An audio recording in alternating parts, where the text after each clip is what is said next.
Hello, welcome to the India's largest learning platform Unacademy. आज का lecture start करने से पहले चेक कर लेते हैं कि हम ठीक से लाइव हैं, फिर कंटिन्यू करते हैं।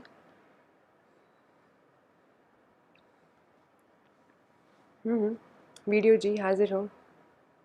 आप सब लाइव चैट में बता सकते हैं कि मैं ठीक से लाइव आपको नज़र आ रही हूँ और आप मुझे देख पा रहे हैं या नहीं। Hello, welcome to the India's largest learning platform Unacademy.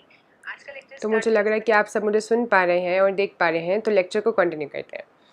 तो अपन का आज जो लेक्चर का टॉपिक है वो है ये देखना कि हम अनअकैडमी पर ये देखना चाहते हैं कि आपको अगर आप सी एस नेट के स्टूडेंट हो और नेट में मैथमेटिक्स को टारगेट कर रहे हो और नेट मैथ्स का एग्ज़ाम देना चाहते हो और जे से क्लियर करना चाहते हो, तो आप ज़ाहिर है उसके लिए पढ़ाई करेंगे। तो किस तरीके से नोट्स बनाए जाएं जिससे कि आप पढ़ें और नेट का एग्ज़ाम क्लियर करें। अभी 6 महीने तक या साल तक या 1.5 साल तक या 2 साल तक या 3 साल तक सब लोग अपने वेरिएबल टाइम के हिसाब से तैयारी करना स्टार्ट करते हैं। कुछ लोग बैचलर्स में ही उसको टारगेट लेके चलते हैं, कुछ लोग मास्टर्स में लेके चलते हैं, कुछ मास्टर्स के बाद तैयारी स्टार्ट करते हैं। हम सबसे से पहले जब हम पढ़ना स्टार्ट करते हैं तो हम सोचते हैं नोट्स पे कैसे काम करें। तो आज की वीडियो में इस पे अपन काम करेंगे कि नोट्स कैसे बनाने हैं, पढ़ना कैसे है, क्या नोट्स बनाने की ज़रूरत है या नहीं है, इन सब क्वेश्चंस को आंसर करेंगे। और इससे रिलेटेड कुछ भी क्वेश्चंस हो जो आपके पूरे वीक में आपके दिमाग में आए हो, क्योंकि हमने पिछले वीक भी ऐसा कुछ डिस्कस किया था। वीकेंड पे अपन क्या करते हैं, जो भी अपने फ्रीक्वेंटली आज क्वेश्चंस या जो हमारे दिमाग में चलती रहती बातें हैं, जो अपनी डाउट्स आते हैं अपनी इस प्रिपरेशन की जर्नी में, वो हमने एड्रेस करे थे। और आपको कहा था कि इस पूरे हफ्ते में लिस्ट बना लेना, जो भी कोई और डाउट आए तो अगले वीकेंड में दोबारा डिस्कस करने। हर वीकेंड पे अपन ऐसा किया करेंगे। तो आज फाइनली वो वीकेंड आ गया है, अगेन द डे। तो आज अपन देखेंगे क्या क्या आपकी दिक्कतें हैं और उनको सॉल्व करने की कोशिश करेंगे एंड चैलेंजेस को सॉल्यूशंस के पास लेके जाएंगे। But before we start, let's introduce you all to Unacademy and of course खुद से भी थोड़ा सा इंट्रोडक्शन करा देते हैं, छोटा मोटा। क्या बोलते हो? ठीक है। So first about me, I am Ishika Agarwal. मेरा नाम इशिका है और मैं अनअकैडमी पर and on at other platforms as well mathematics category में पढ़ा रही हूँ लगभग 5-6 साल से। तो IIT JAM, NET, JRF, GATE, NBHM, TIFR या फिर सेंट्रल यूनिवर्सिटीज़ के एग्ज़ाम हो गए, CUSET, PUSET, university of Hyderabad का entrance exam and so on. चाहे वो बैचलर्स के लिए एंट्रेंस टेस्ट हो, मास्टर्स के लिए या PhD के लिए, उसकी अपन तैयारी करें मिलजुल कर। लगभग 5-6 साल से मैं इस काम में हूँ, ठीक है। And this is much more than a profession to me और work to me, it's very important to me. And मैंने इसमें सबसे ज़्यादा जो सीखा है, सिखाना क्या है, वो ये सीखा है कि अगर मैं आपको मैथ से दोस्ती करा सकूँ। मैंने सबसे पहले खुद से उसे दोस्ती करनी शुरू करी और पढ़ाते पढ़ाते मेरी दोस्ती और इम्प्रूव हुई। मेरी मैथमेटिक्स अच्छी थी हमेशा से और मेरा प्यार भी मैथ्स के लिए बहुत ज़्यादा है हमेशा से। 11th-12th में इतना ज़्यादा बना कि मैं मेडिकल लाइन की लाइन से जाते जाते अपना स्टीयरिंग इधर को घुमा लिया और वो मैथ्स में हो गया। तो मतलब मैंने मेडिकल के साथ हमेशा मैथ्स रखी। सबने कहा कि मेडिकल के साथ मैथ्स रखने की ज़रूरत नहीं है, but I kept mathematics with me, क्योंकि मुझे मैथमेटिक्स और मेडिकल बहुत पसंद थी। और साथ में मेडिकल बेसिकली बायोलॉजी और साथ में मुझे साइकोलॉजी भी लेनी थी, पर इतने एक्स्ट्रा सब्जेक्ट्स लेने का स्कूल में ऑप्शन नहीं था। अदरवाइज़ मैंने साइकोलॉजी भी चूज़ करनी थी। तो मेरे को ये सारे सब्जेक्ट्स पसंद थे और फाइन आर्ट्स तो मेरा प्यार था। तो फाइन आर्ट्स और साइकोलॉजी मुझे छोड़नी पड़ी क्योंकि 2 ही ले सकते थे। मैथ्स और बायो मैंने ऑप्ट करा एंड फिर मैंने अपना स्टीयरिंग फाइनली मैथमेटिक्स की तरफ घुमा दिया था, बायो की प्रिपरेशन करते करते भी। तो मैथ्स से प्यार एकदम से बहुत तेज़ बढ़ा, हमेशा से था, एकदम और ज़्यादा बढ़ गया और मैथ्स की तरफ मैं आई। पर जो मैथ्स से दोस्ती हुई वो आप सबको पढ़ाते पढ़ाते और भी ज़्यादा हुई है। तो पिछले 5-6 साल में मैथ्स से दोस्ती बहुत बड़ी है और दोस्ती करने के बाद जिस लेवल तक मेरे को मैथ्स समझ में आती है वो अलग है। I feel very differently about mathematics. तो मैंने ये सीखा कि अगर मैं आपकी सब्जेक्ट से दोस्ती करा दूँ तो बस इसके बाद और कोई काम की ज़रूरत नहीं है। तो मैं जो आपके साथ करने वाली हूँ वो इतना ही है कि ऑफ कोर्स आपको थ्योरी पढ़ाऊंगी, ऑफ कोर्स आपको क्वेश्चंस कराऊंगी, पर बेसिकली मैथ से दोस्ती कराऊंगी। और अगर मैं ऐसा कराने में संभव हो पाई तो ठीक है, समझो काम हो गया। एक बार दोस्ती हो गई फिर आगे का काम तो आप खुद कर लोगे। खुद से मैथ्स को बोल देना कि अब दोस्ती हो गई है भाई लोग, अब खुद से हेल्प कर दो मेरी, है ना। सही है सब। ये था मेरे बारे में, इतना जानना काफ़ी है आपके लिए, वरना मेरे बारे में बहुत कुछ है पर अभी इतना जानना काफ़ी है। अब अनअकैडमी के बारे में देखते हैं। अनअकैडमी के हमें शुक्रगुजार होना बनता है क्योंकि अनअकैडमी बहुत अच्छा प्लेटफॉर्म है जिसके चक्कर में अपन सब मिल पा रहे हैं। तो सबसे पहले तो ये अच्छा प्लेटफॉर्म है। इसका पार्ट बनने के 2 तरीके हैं। एक तो अभी आप जो अनअकैडमी के यूट्यूब चैनल पे वीडियो देख रहे हो, this is one way. And second way is कि आप अनअकैडमी की वेबसाइट विजिट करें या फिर अनअकैडमी का लर्नर्स ऐप डाउनलोड कर लें। उसके थ्रू आप और भी ज़्यादा बेनिफिट्स अवेल कर सकते हैं, क्योंकि यहाँ पे यूट्यूब पे जो अनअकैडमी का यूट्यूब चैनल है इस पर आपको सिर्फ लाइव लेक्चर्स मिल रहे हैं। उनके ऐप पे आपको बहुत सारी चीज़ें मिलेंगी, जैसे कि उसके बारे में डिस्कस करते हैं। सबसे पहले तो आपके पास एक लॉगिन और साइनअप का ऑप्शन आएगा, उनमें से चूज़ करें एंड साइनअप करें, और आपको कैटेगरी चूज़ करने के ऑप्शन आएंगे कि कौन से एग्जाम की प्रिपरेशन करें। तो सपोज आप यूपीएससी की करें या CSR UGC नेट की करें, जिसकी भी करें, अपन सब नेट की करें, तो आप वो एग्ज़ाम सेलेक्ट करें। उसके बाद सिलेक्ट करने के तुरंत बाद आपके पास आएगा गेट सब्सक्रिप्शन का ऑप्शन। ठीक है, मतलब आपने सेलेक्ट कर लिया, लॉगिन कर लिया, फिर आप सब्सक्रिप्शन पे जा सकते हैं, गेट सब्सक्रिप्शन पे ऐसे भी आएगा। अदरवाइज यहाँ पे आपके अगर फ़ोन एंड्रॉइड में देख रहे हैं तो यहाँ पे ड्रॉप डाउन होएगा एंड आप उसको खोलेंगे मेन्यू बार को, तो आपके पास आ जाएगा सब्सक्रिप्शन पे क्लिक करें। जैसे ही आप गेट सब्सक्रिप्शन पे क्लिक करेंगे, आपके पास 2 बाइफिकेशंस आएंगी। 2 टाइप के सब्सक्रिप्शन हैं जो कि आप ऑप्ट कर सकते हैं, या तो आप प्लस सेलेक्ट कर सकते हैं या फिर आइकनिक सेलेक्ट कर सकते हैं। प्लस के ये बेनिफिट्स हैं और आइकनिक के बेनिफिट्स हैं यहाँ ये और ये वाले सारे। तो आइकनिक के ज़्यादा बेनिफिट्स हैं एंड प्लस के कम बेनिफिट्स हैं, उसी के हिसाब से उसके प्राइजेस हैं। अब आप बोलोगे क्यों लेना चाहिए सब्सक्रिप्शन? इसलिए लेना चाहिए क्योंकि ये बेनिफिट्स आपको मिलेंगे, और आपको लगे कि आप इनमें से किसी से रिलेट कर पा रहे हो और आप ये अफोर्ड कर सकते हो, तो you should go for it. अब मैं आपको सजेस्ट जैसा करी हूँ, मतलब रेकमेंड करी, so you can mark my words.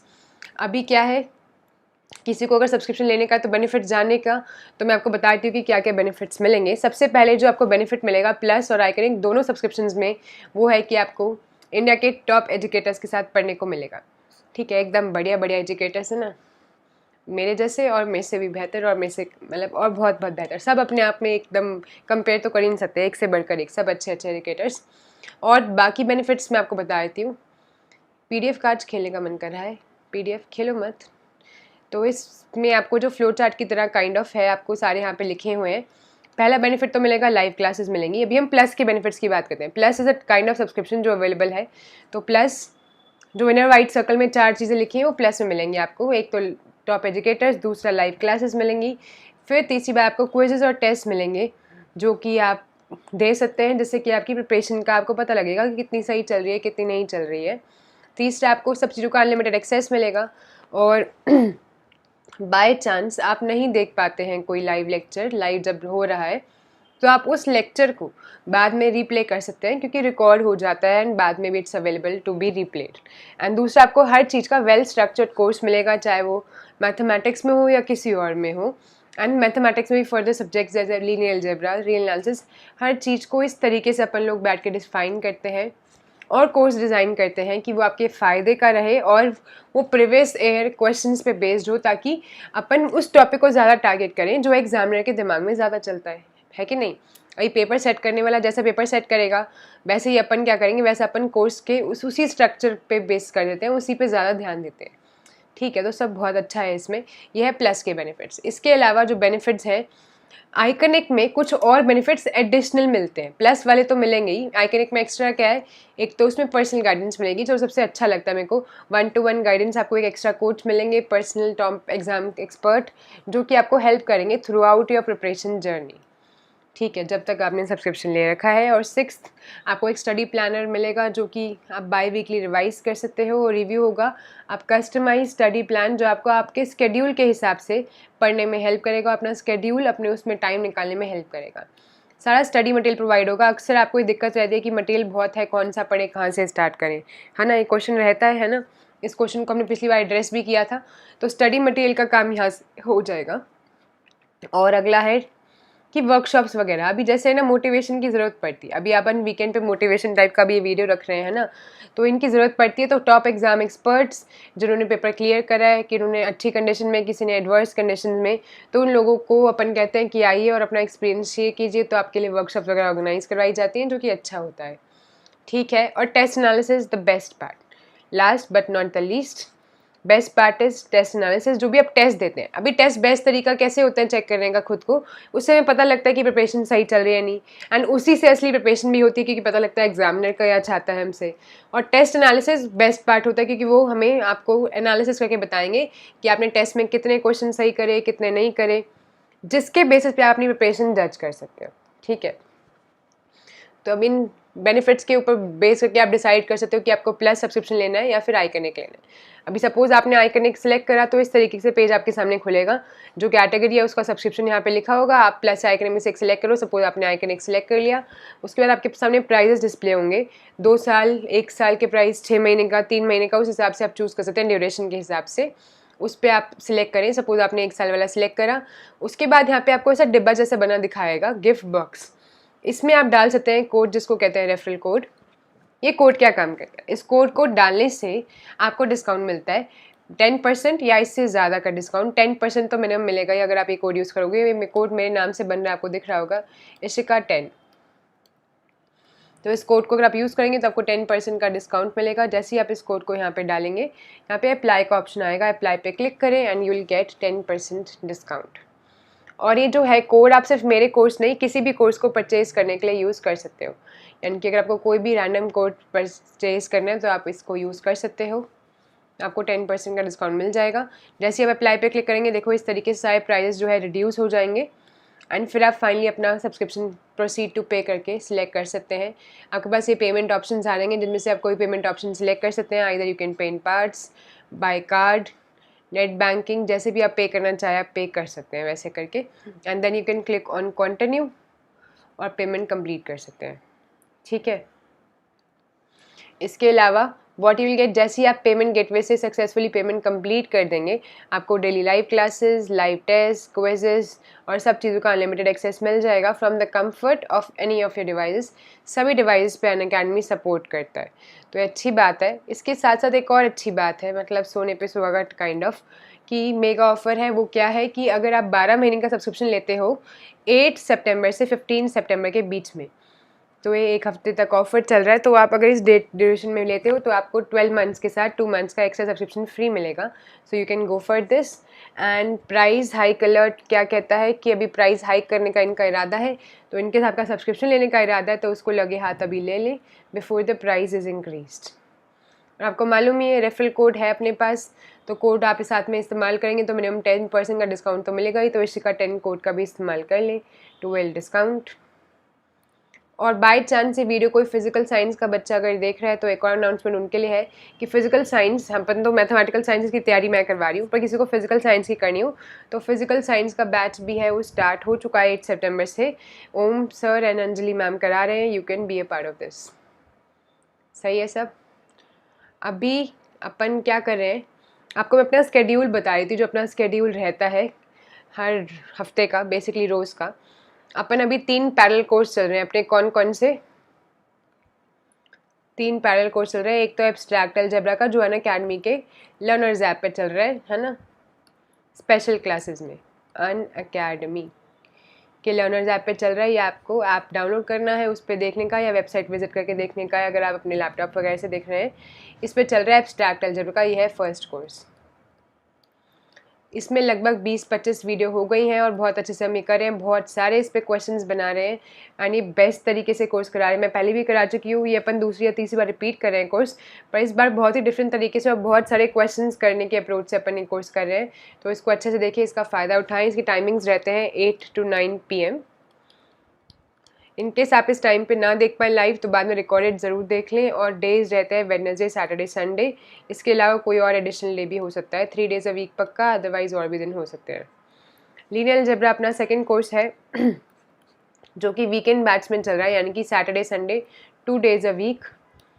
यानी कि आज सैटरडे है अपना, तो आज भी इसकी क्लास होगी, कल संडे तब भी इसकी क्लास होगी। इसके टाइमिंग रहता है 9 PM to 10 PM, तो आज भी 9 बजे इसकी क्लास होगी, तो ज़रूर आएँ उसमें और अच्छे से देखें और सीखें।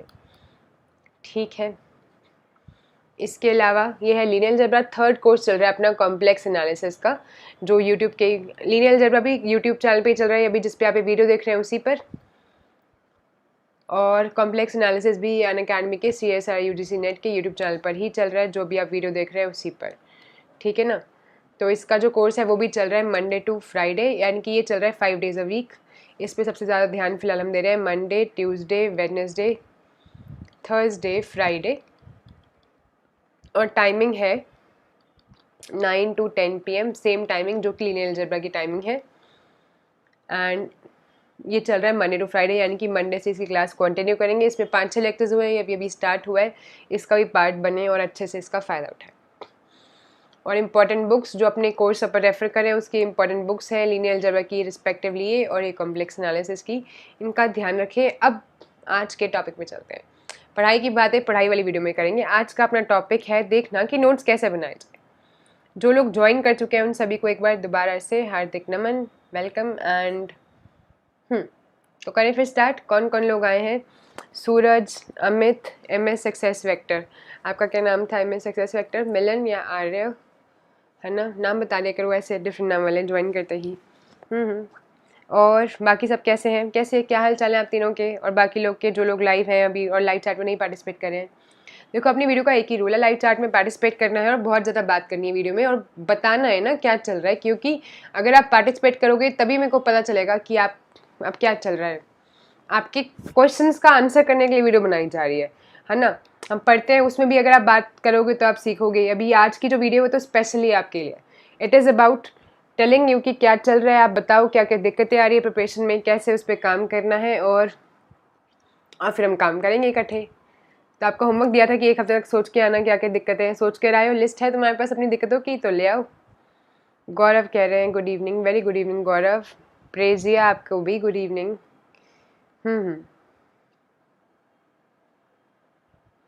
ओके, मिलन ने मुझे अपना नाम याद रखने का तरीका बताया। मैम MS से मिलन, हाँ ये अच्छा तरीका है, नाइस, स्मार्ट हो तुम, मैथमेटिकल लॉजिक लगाते हैं, अच्छा है। अब मेरे को लगता है अब याद रहेगा, MS मिलन, ठीक, डन। तो चलो इस क्वेश्चन का आंसर दें। आप सब नोट्स बनाते हैं क्या? आप सभी नोट्स बनाते हैं? तो first question for you, do you all make notes? सब नोट्स नहीं बनाते। I have a friend, generally लड़कियां सारी नोट्स बनाती हैं, और जितनी भी मेरी लड़कियां फ्रेंड है, अपन 5-6 लोग हैं, सब नोट्स बनाते हैं। रफ़त, दीक्षा, मैं, महक, सब लोग बनाते हैं notes.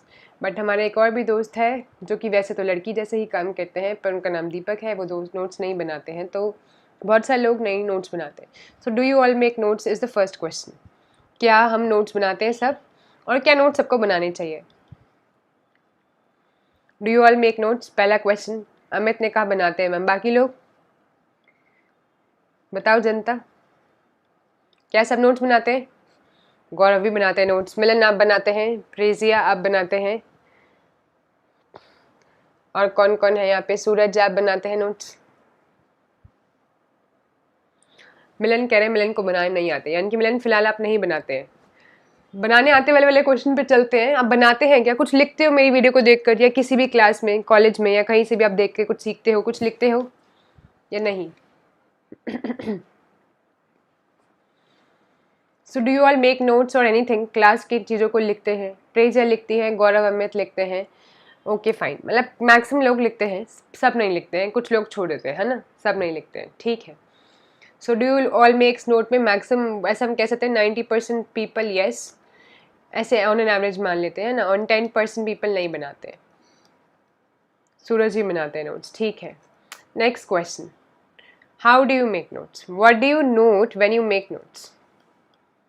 How do you make notes, बताएं ज़रा, कैसे बनाते हैं? क्या जो क्लास में टीचर बोर्ड पे लिख रहा है वो सब कॉपी कर लेते हैं, एज इट कॉपी कर लेते हैं, या फिर उसमें कुछ एडिटिंग करते हैं? क्या नोट्स को दोबारा कभी खोल के देखते हैं? How do you make notes and how do you refer them again, if you at all refer them again? अगर रेफर करने का कभी सोचा है दोबारा तो कैसे रेफर करते हो, या फिर दोबारा कभी नहीं करते हो? Them again if at all you do. 2 questions.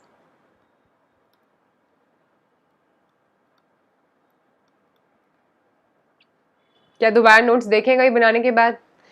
50% से ऊपर लोग दोबारा नोट्स नहीं देखते हैं। लिख दिया, पढ़े हैं, अच्छा है सब।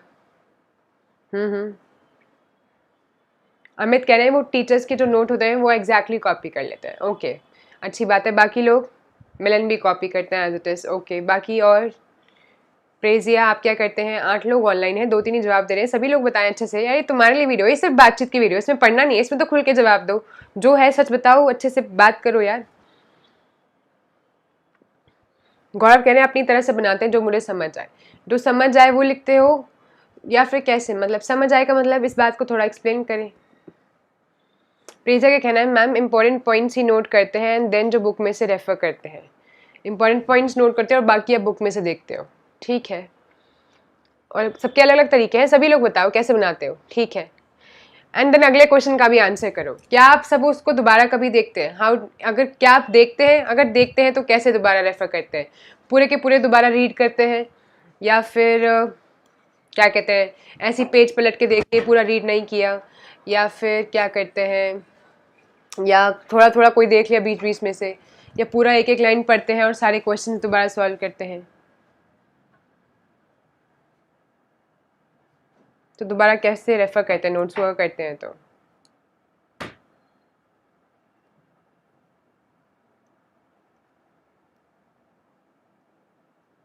हम्म,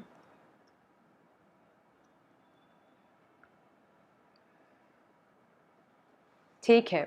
तो अभी अपन देखें तो बेसिक बेसिक आंसर्स अपने पास आए कि नोट्स 90% लोग बनाते हैं। सब लोग कैसे बनाते हैं? 90% लोग कॉपी करते हैं, है ना। अभी 90% लोग बनाते हैं, 10% नहीं बनाते। अब इस 90% में से 90% लोग, यानी कि मान लेते हैं कि 9 में से 10 लोग बनाते हैं नोट्स, ठीक है। अब इन 9 बच्चों में से कितने 90% लगा लेते हैं? 90% ऑफ 9 इज लगभग लगभग लगाते हैं 7-8 बच्चे, ठीक है ना। तो इन 9 बच्चों में से 8 बच्चे हैं वो नोट्स कॉपी करते हैं, एक आधा खुद से बना लेते हैं ना, या फिर 7 लगा लेते हैं ना, कि 7 आउट ऑफ ये 2 लोग खुद बना लेते हैं नोट्स, ठीक है। ये कॉपी करते हैं, 2-3 लोग खुद टाइप से अपने हिसाब से बना लेते हैं, ओके। ये अपने हिसाब से अपनी तरह से। अभी दोबारा रेफर कौन कौन करता है? मिलन ने बताया मैम पूरे रेफर करते हैं, दोबारा देखते हैं। सूरज कह रहा है कि नोट्स बनाए पर रिवीजन नहीं किया दोबारा, ओके ठीक है। तो अभी अपन नोट्स की ही बात कर रहे हैं, हम देख रहे हैं कि नोट्स अपन सब बनाते कैसे हैं, नोट्स बनाए हैं तो कैसे बनाए हैं, और दोबारा देखे हैं कभी या नहीं देखे। इन क्वेश्चंस को भी हम आंसर करें, सभी लोग ये आंसर दे दें अच्छे से, ठीक है। तो पहली बात, अगर आप नोट्स नहीं बनाते तो नोट्स बनाने की बहुत ज़रूरत है। तो फर्स्ट क्वेश्चन का आंसर करते हैं, do you all make notes? जो बनाते हैं अच्छी बात है, जो नहीं बनाते उनको क्यों बनाने चाहिए, और जो बनाते हैं उनको क्यों बनाने चाहिए? उसे बना रहे हैं तो यही रीज़न है या कोई और रीज़न भी होना चाहिए?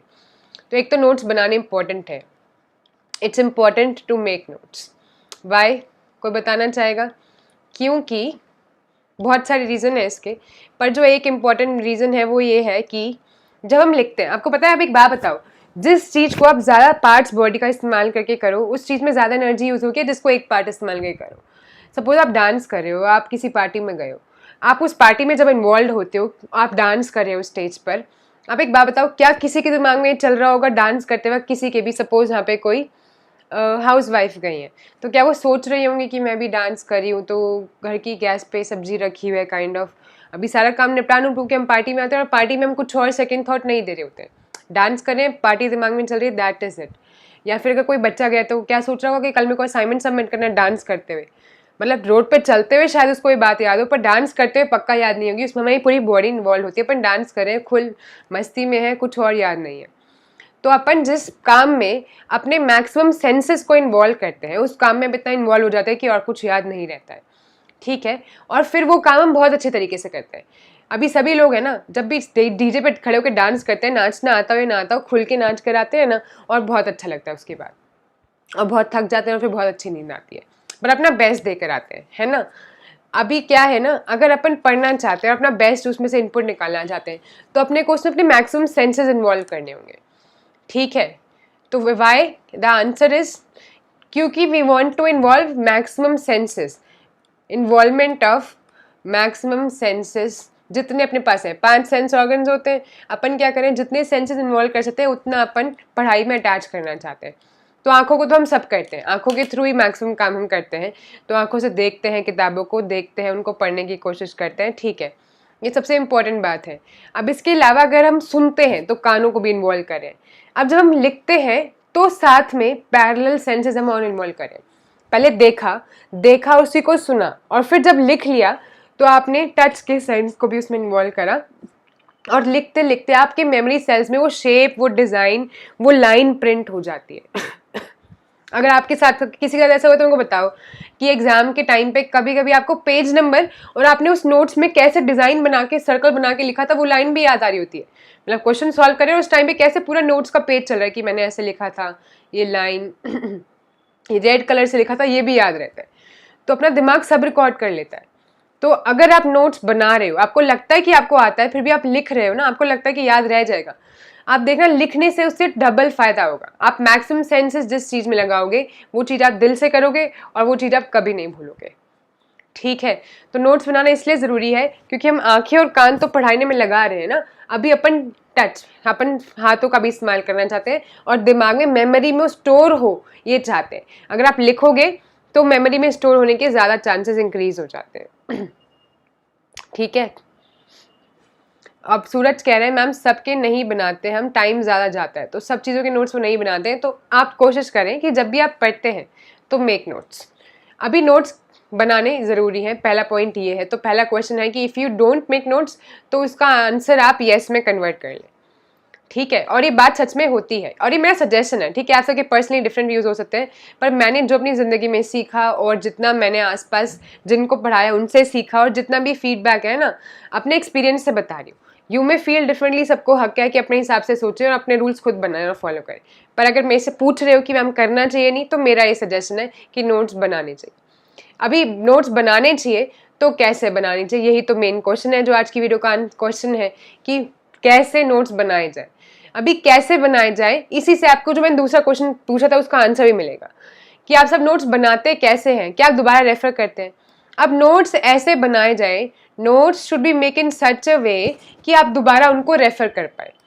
Should be made in such a way, सबसे इंपॉर्टेंट पहली बात है, उनको इस तरीके से बनाया जाए that you can come back to them, that you feel like referring them again. आपको उनके पास दोबारा आकर टाइम बताने का मन करे, है ना।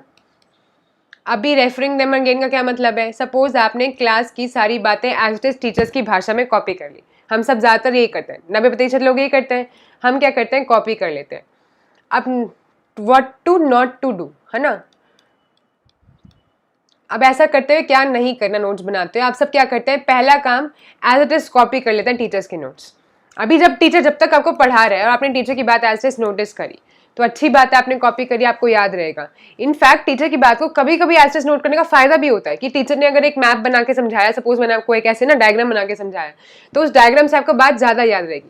पर सारे notes as it is copy करने से क्या होता है कि अगर आपने सारी बातें मेरी एज इट इज नोट कर ली तो बाद में हो सकता है रिवीजन करते आपको कुछ बातें समझ ही ना आए कि क्या बनाया था मैंने उस वक्त, मैम ने ऐसा डायग्राम बना के समझाया था। हो सकता है कभी कभी मैं कोई बात डेफिनेशन लिखवाऊँ ना, सिर्फ डायग्राम से समझा दूँ और तुमने भी वो नहीं लिखी डेफिनेशन क्योंकि मैम ने तो लिखी नहीं थी, तो बाद में तुम्हें वो डायग्राम समझ ही ना आए कि क्या लिखा है। वो ठीक है कि दोबारा किसी और फ्रेंड से पूछा जा सकता है, ऐसा किया जा सकता है, पर वो तो फिर नोट्स का फायदा क्या हुआ। अगर नोट्स तुम दोबारा रेफर कर रहे हो और तुम अपनी बात ही नहीं समझ पा रहे हो तो फायदा हुआ। तो कॉपी नहीं करना है, तो to not to do is copy नहीं करने नोट्स को। कॉपी कहाँ से नहीं करने, टीचर से एज इट इज कॉपी नहीं करने। तो do not copy as it is नहीं करना है copy, do not copy as it is. Teacher के नोट्स को कभी एज इट इज कॉपी नहीं करते, ठीक है। और रेफरेंस बुक्स में आप देखो या बुक में देखो, अभी सभी लोग कह रहे हैं कि हम बुक से पढ़ लेते हैं। देखो बुक से पढ़ना बेस्ट होता है, पर बुक को अगर आप एग्जाम के टाइम पे उठा के दोबारा रेफर करो तो कितनी बड़ी बुक होती है, इतनी बड़ी। अभी पूरी बुक तो एग्जाम के टाइम में पढ़ी जा सकती है क्या, बिल्कुल नहीं पढ़ी जा सकती। तो बुक को सहारा ना मान के चले, है ना। So don't leave everything on books. ऐसा ना करें कि सारा कुछ अपन बुक दोबारा रेफर कर लेंगे, है ना, और काम चल जाएगा, ये गलत बात है। क्यों, बुक पूरी पढ़ो, बुक में अंडरलाइन भी करो, पर जो फिर अंडरलाइन करे उसको लिख लो नोट्स में, ठीक है। क्योंकि अगर आप book as it is book पे भरोसा करके चलोगे एग्जाम के टाइम पे यकीन जानो बुक नहीं देखी जाएगी। आपको भी मालूम है, मुझे भी मालूम है, ठीक है ना। टू नॉट टू डू की लिस्ट में और चीजें ऐड करते हैं, तो बिल्कुल बुक पे रेफर करके मत चलो। आपको याद रखना है कि अगर बुक में से कोई चीज पसंद आ रही है उसको लिख लो। तो नोट्स बनाने जरूरी है और सिर्फ बुक पे डिपेंड करना सही नहीं है। अब है तीसरी बात, और क्या नहीं करना है। नोट्स बनाते वक्त ये नहीं सोचना है कि नोट्स को मैं जितना लंबा कर सकूं उतना अच्छा है। हम क्या करते हैं, इजी से इजी चीज जो हमें लग रही है, सपोज अभी टीचर कुछ बोर्ड पे लिख रही है, सपोज टीचर ना भावुक हो गए, कभी कभी ऐसे मन करता है अपने को कि अपन कोई स्टोरी सुनाए तुम्हें और कोई डीप बात बताए, मैथ्स की इन्वेंशन कैसे हुई, ऐसा कुछ पढ़ा, मैं रियल एनालिसिस रही हूँ और मैंने ये बात बता दी। अच्छी बात है, मैं तुम्हें सब्जेक्ट से दोस्ती करा रही हूँ, कनेक्शन करा रही हूँ, ये बहुत अच्छी बात है। पर तुमने क्या किया ना, अभी नोट्स में एक एक बात लिखनी शुरू कर दी और तुम क्या कर रहे हो, एक ट्रिवियल बात है जो आपको बस स्टोरी की तरह याद रखनी थी वो भी लिख रहे हो। जरूरत नहीं है उसकी, वो कुछ कहानियां सिर्फ सुनाकर याद रखने के लिए कराई जाती है, सब्जेक्ट से दोस्ती के लिए। अभी टॉपिक रियल एनालिसिस का चल रहा है और आप वहां पे लिख रहे हो जीरो आया था पहले, फिर 1 आया था, फिर 2 आया था। ये सब आपको लिखने की इच्छा भी है तो एक अलग से रफ रजिस्टर रखें, या फिर ऐसा रजिस्टर रखें जिसमें आप लिखें कि इसमें क्रिएटिविटी है और उसमें लिखें। नोट्स के बीच में नाप स्नैप ना लिखें, ताकि नोट्स जो है उनको हम छोटा रख सकें। तो दूसरा पॉइंट है, don't increase the length of the notes unnecessarily. Don't make your notes extra lengthy. क्यों? अब ये क्यों नहीं करना है? अभी जब आप नोट्स बना रहे हो तब तो आप क्या करते हो ना, सारी कहानियां लिख ली, अच्छा लग रहा है सब, मैम की एक एक बात लिख ली, सर की एक एक बात लिख ली।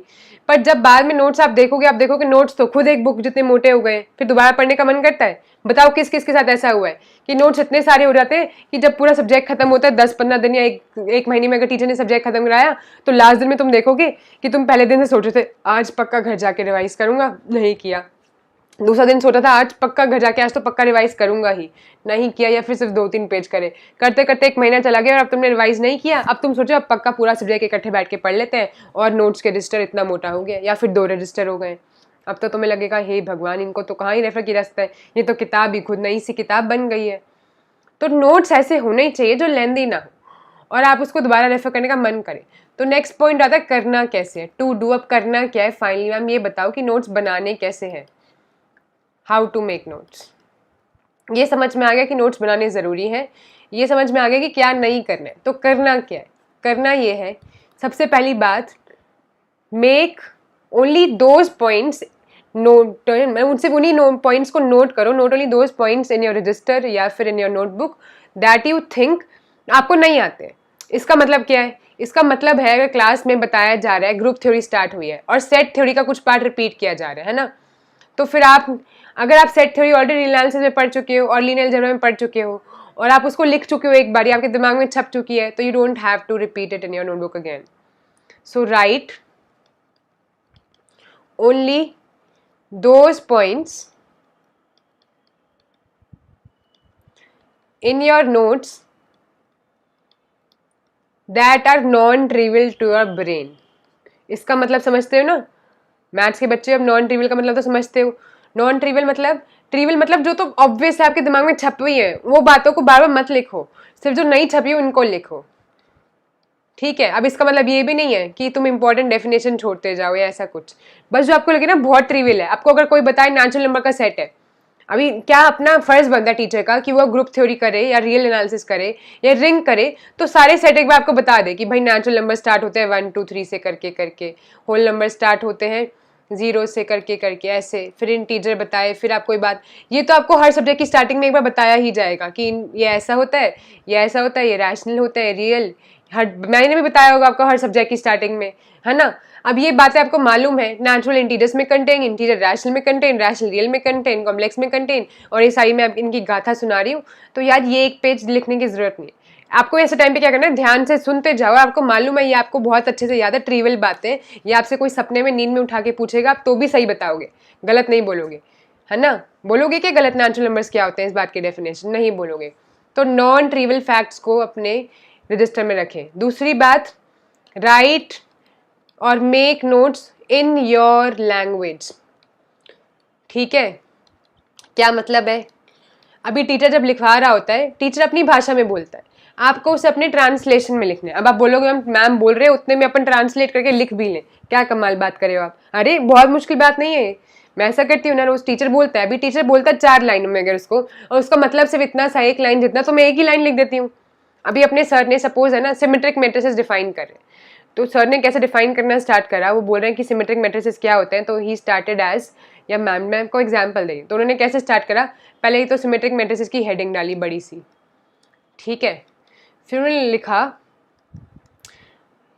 Consider a set of all real matrices, consider a set of all real matrices which are square matrices of order n cross n such that the transpose of matrix gives the same matrix as we considered before, then such a matrix is called a real symmetric matrices।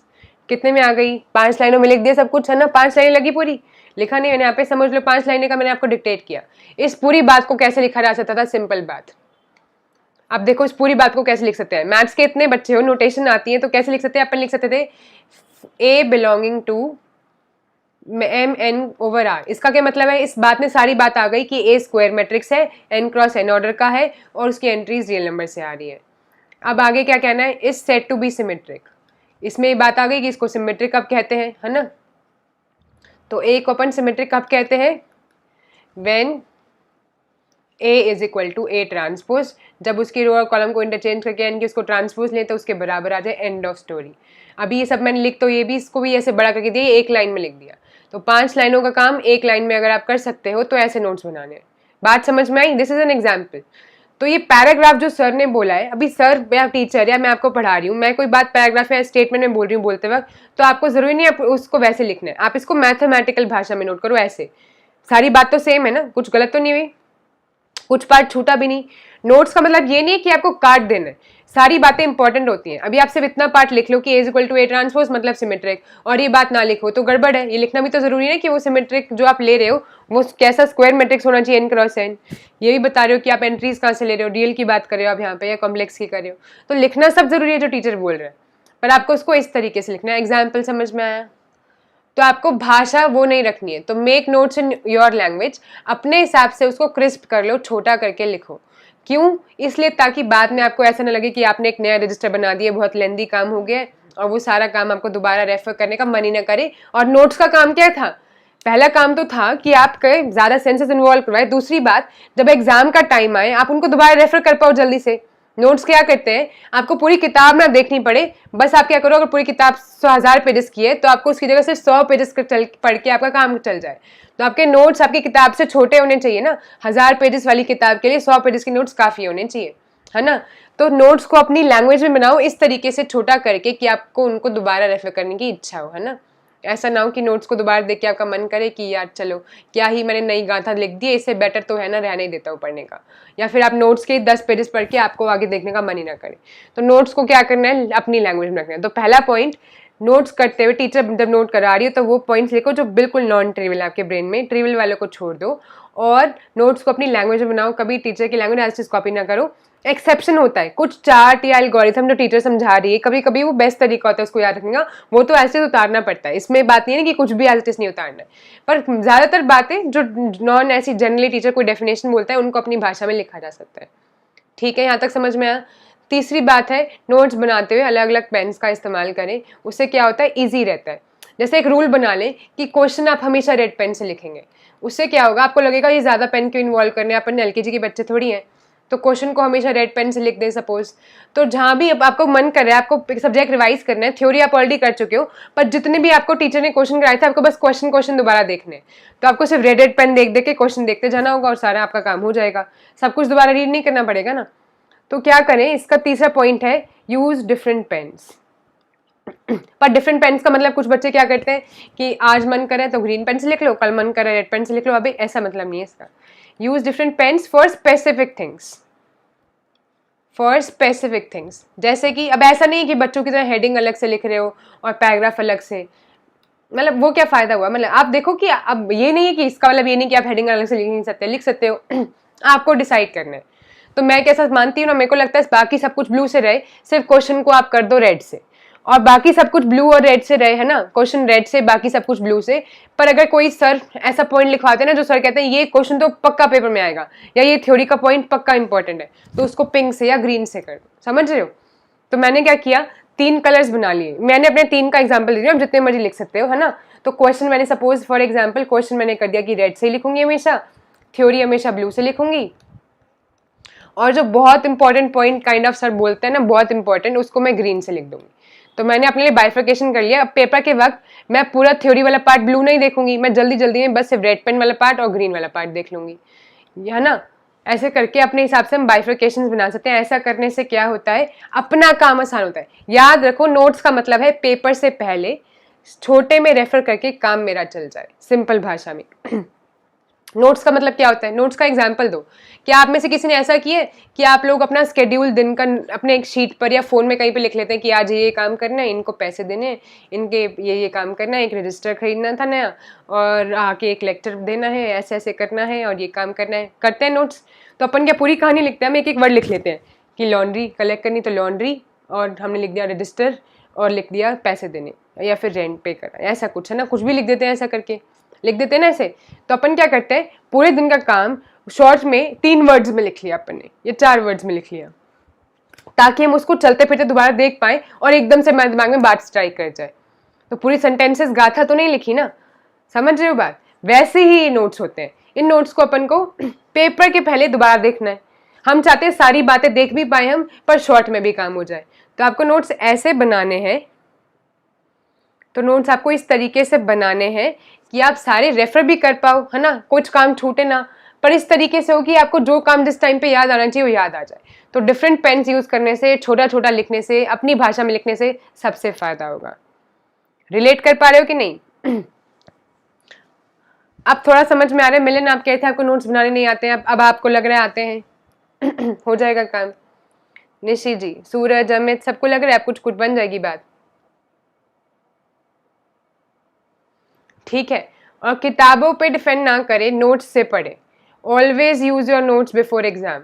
Notes से पढ़ के जो तैयारी करोगे हमेशा फायदा होगा। Last में अगर किताबों पे छोड़ दोगे तो पेपर से पहले दिमाग फट जाता है, समझ नहीं आता कौन सी किताब की कौन सी थ्योरम देखें, इतनी किताबें इतनी थ्योरम, क्या करें, इधर जाएं उधर जाएं, भटक जाएं, क्या करें, है ना। तो आपको क्या करना है, always refer your notes before exam. और नोट्स में फिर कौन से पॉइंट्स रेफर करने हैं, अगर आप रंग फिक्स कर दोगे, आपको मालूम है सिर्फ रेड पेन और ग्रीन पेन पे एग्जाम से पहले देख कर जाना है। उस टाइम पे किताबों से दूर रहे and stay away from books. ये मैं बता रही हूँ बोल्ड में। अभी तुम्हें लगेगा मैम पूरी जिंदगी तो बोलती रही किताबों से पढ़ो, किताबों से पढ़ो, किताबों से दोस्ती करो, मैथ से दोस्ती करो, अब बोल रही हैं स्टे अवे फ्रॉम बुक्स। ये सही बात है। एग्जाम से 1 हफ्ते पहले या 15 दिन पहले किताबों से दूर रहें, हाँ दूर रहें। सिर्फ नोट्स को रेफर करें, रजिस्टर्स को रेफर करें, है ना, जो बाकी किताबें उनसे दूर रहें। ये सही बात है, मजाक वाली कोई बात नहीं है, ठीक। तो फिर आई होप आपको समझ में आ गया होगा कुछ हद तक कि नोट्स कैसे बनाए जाने चाहिए। ये मेरा तरीका है, आप सबका तरीका कुछ डिफरेंट हो सकता है, पर मेन पॉइंट जो समझाने का इस वीडियो का वो ये है कि नोट्स बनाना ज़रूरी है। नोट्स बनाते हम इसलिए हैं ताकि एग्जाम से पहले मुझे रेफर कर पाए और पूरी बुक ना दोबारा देखनी पड़े। और नोट्स बनाने से अपना काम आसान होता है बहुत ज़्यादा। और नोट्स बनाने से टॉपिक हमेशा ज़्यादा याद होता है। आज आपको एक सीक्रेट बताती हूँ जाते से पहले। कभी कभी कोई टॉपिक अगर आपको समझ ना आ रहा हो ना, तो उसके समझने के 2 शॉर्टकट होते हैं। एक तो उस टॉपिक को चुपचाप किसी एक बच्चे को पकड़ के पढ़ा दो, पहले ही बताया था, ना समझ में आ रहा हो तो क्या करो, किसी को बोलो आओ तुम्हें टॉपिक पढ़ाती हूँ, मुझे बहुत अच्छा आता है। और उसको क्या करो, बुक से रीड कर करके सेम बात बुक में तो सही लिखी है ना, गलत बात नहीं समझानी है। अभी तुम्हें समझ नहीं आया तो सही कैसे समझाओगे, तो बस जो बुक में लिखा है उसको सेम उसको बोल दो इंग्लिश में करके, उसका हिंदी ट्रांसलेशन या अपनी भाषा में जो भी तुम्हें आती है उसमें ट्रांसलेट करके समझा दो उसको। अभी तुमने सिर्फ रिपीट करा टॉपिक, 100% तुम्हें समझ में आ जाएगा रिपीट करते करते, और तुम और अच्छे समझा भी पाओगे, तुम्हें भी समझ में आ जाएगा। एक ट्रिक होती है किसी को पकड़ के पढ़ा दो, दूसरा ट्रिक होती है पकड़ के उसको लिख लो। अगर तुम्हें बचपन में याद हो कुछ समझ नहीं आता था तो टीचर क्या कहती थी, इसको घर से जाके 10 बार लिख कर लाना। इसमें बहुत बड़ा सीक्रेट था कि जो समझ ना आए उसको जब लिख लेते हैं तो समझ में आ जाता है। तो नोट्स बनाने में एक बहुत बड़ा सीक्रेट छुपा है, व्हेन यू राइट आपका दिमाग उसको ज़्यादा बेहतर समझ पाता है। अब इसके पीछे क्या फिलॉसफी है ये मैं आपको बताऊंगी। जो अपन मेडिटेशन सेशंस करते हैं उसमें मैं आपको बाकी फिलॉसफी समझाती हूँ। अभी के लिए इतनी फिलॉसफी आपके लिए काफ़ी है, ठीक है। चले फिर विदा लेते हैं। 9 से 10 अपनी एक और वीडियो है लीनियर अलजेब्रा की, तो उसमें मिलते हैं। 5 मिनट का मैं ब्रेक लूँगी, उसके बाद आई ज्वाइन, तो तब तक मेरा इंतज़ार करना। तो अभी के लिए चलते हैं, विदा दीजिए, टेक केयर। सबको वीडियो से हेल्प मिली हो तो बता दीजिए, इस वीडियो में जो सीखा है वही सब यूज़ करेंगे तो बता दीजिए, कोई फीडबैक है तो बता दीजिए, वरना फिर जाने की इजाज़त दीजिए। और इस वीडियो को ज़रूर लाइक कर दीजिएगा अगर आपको अच्छी लगी और आपको लगा कि काम की है। इसको शेयर करें ताकि बाकी लोग के भी काम आए जिनसे वो सीख सके। And don't forget to subscribe the channel, subscribe करें ताकि मेरी कोई वीडियो आप मिस ना करें। मैं चाहती हूँ आप जैसे स्मार्ट बच्चे हैं मेरी हर वीडियो में हो और आप सब मेरे से सीखें, और जो गलतियाँ मेरे से हुई हैं उनसे आप सीखें और अच्छे से इसका इस्तेमाल करें। बिल्कुल निशी, क्लास होगी लीनियर की, 5-10 मिनट का ब्रेक दीजिए मुझे, then I will join. Okay, thank you everyone for joining, take care, let's all together crack it. Bye bye.